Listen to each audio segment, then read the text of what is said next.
Pemerintah Kabupaten Kepulauan Sitaro memperpanjang status masa tanggap darurat pasca erupsi Gunung Api Ruang yang terjadi pada Selasa 30 April kemarin.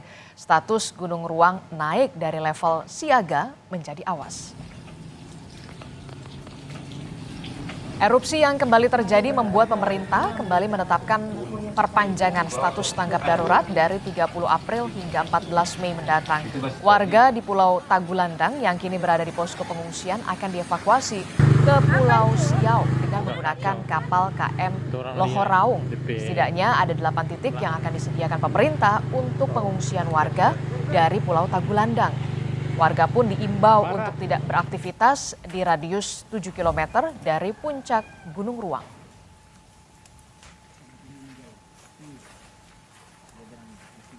Lalu daerah pengungsian, titik pengungsian utama ini tidak terdampak oleh lontaran batu pijar. Akan tetapi pada erupsi kali ini itu terdampak lontaran batu pijar sehingga PVMBG menaikkan atau memperluas radius dari puncak gunung yang harus dikosongkan oleh masyarakat menjadi 7 km. Sementara akibat erupsi Gunung Ruang di Kabupaten Sitaro, Bandara Internasional Samratulangi Manado ditutup sementara. Waktu penutupan operasional bandara masih terus memperhatikan perkembangan erupsi Gunung Ruang. Dampak penutupan operasional Bandara Samratulangi pada Selasa 30 April 2024 ini menyebabkan ada 18 penerbangan internasional maupun domestik ditunda. Dikeluarkannya nota yang kedua hari ini sampai dengan pukul 12 siang besok. Ada 38 pesawat yang masih kita bisa informasikan sampai pada pukul 22:45 dengan total yang terdampak sampai jam segitu adalah sebanyak 3.842 penumpang. Apa saja upaya tim penyelamat gabungan di masa tanggap darurat Gunung Ruang? Kita akan tanyakan kepada jurnalis Kompas TV, sudah ada Jufri Kasumbala di sana. Jufri, kita tahu status Gunung Ruang ini kembali menjadi awas. Apa saja langkah yang kemudian dilakukan oleh pemerintah daerah setempat dan juga tim SAR di sana untuk penyelamatan warga? Iya, Adisti dan juga saudara, bahwa perlu kami sampaikan sebenarnya status Gunung Api Ruang dari awas itu sudah turun ke siaga beberapa pekan yang lalu. Namun erupsi yang kembali terjadi di Selasa 30 April dini hari itu membuat PVMBG kembali menaikkan status dari siaga ke awas. Nah, langkah ini kemudian mencoba diambil pihak-pihak otoritas setempat maupun pemerintah daerah. Kemarin Adisti kami melihat bahwa pemerintah telah melakukan rapat koordinasi bersama Kepala SKPD dan memperpanjang masa tanggap darurat sampai 14 Mei mendatang.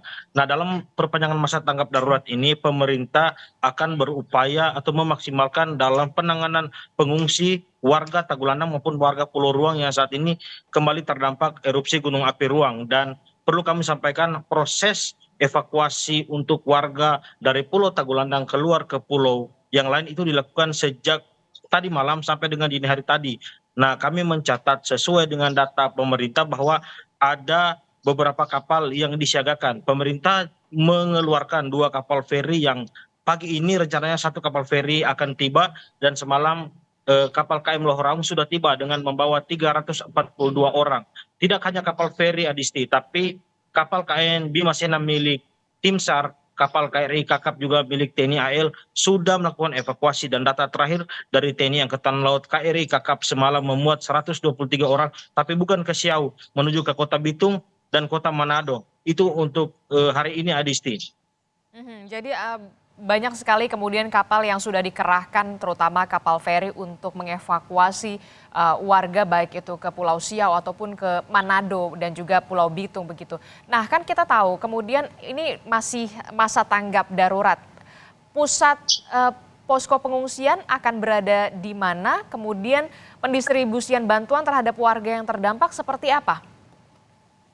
Iya, kemarin juga kami mencoba mewawancarai pejabat Bupati Sitaro dan mereka memiliki beberapa skenario. Dan untuk warga yang dievakuasi dari Tagulandang menuju ke Pulau Siau, di Pulau Siau di pusat pemerintahan ini pemerintah menyediakan 8 titik posko pengungsian dengan beberapa dapur umum yang mana nantinya itu akan menampung siapa saja warga Tagulandang yang ingin ke Pulau Siau, dan ini sudah siap untuk ditinggali dan sudah dibersihkan untuk tempat-tempat 8 titik. Nah, sedangkan untuk warga yang berangkat ke Kota Bitung maupun di Manado, mereka juga membuka posko di Kota Manado maupun di Bitung, namun akan bekerja sama dengan pemerintah Provinsi Sulawesi Utara. Untuk penanganannya nanti pemerintah Provinsi Sulawesi Utara akan melihat langsung seperti apa kebutuhan warga Tagulandang atau warga Citaro yang berada di Kota Bitung maupun Kota Manado, dengan catatan warga harus melapor dan sehingga bisa terdata oleh pemerintah, Adisti. Oke, kami ingin kembali mengonfirmasi. Jadi seluruh warga sudah dievakuasi targetnya hari ini?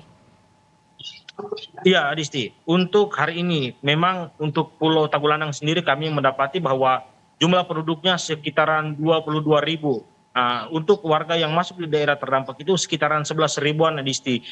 Sampai saat ini pemerintah juga tidak bisa langsung mengangkat semua warga dari Pulau Tagulandang. Karena itu siapa saja yang ingin berangkat, pemerintah akan memfasilitasi, namun warga yang berada di daerah-daerah titik rawan yang perluasan hingga 7 km sebenarnya direkomendasikan pemerintah untuk harus pindah pulau ke Pulau Siau atau pulau yang lain lebih aman, Adisti, karena sampai dengan saat ini memang masih terlihat meskipun ada penurunan aktivitas kegempaan baik vulkanik dangkal maupun vulkanik dalam, namun ada intensitas lemah untuk erupsi gunung api ruang sampai dengan saat ini. Baik, terima kasih informasinya jurnalis Kompas TV Jufri Kasumbara melaporkan. Selamat bertugas kembali, Jufri.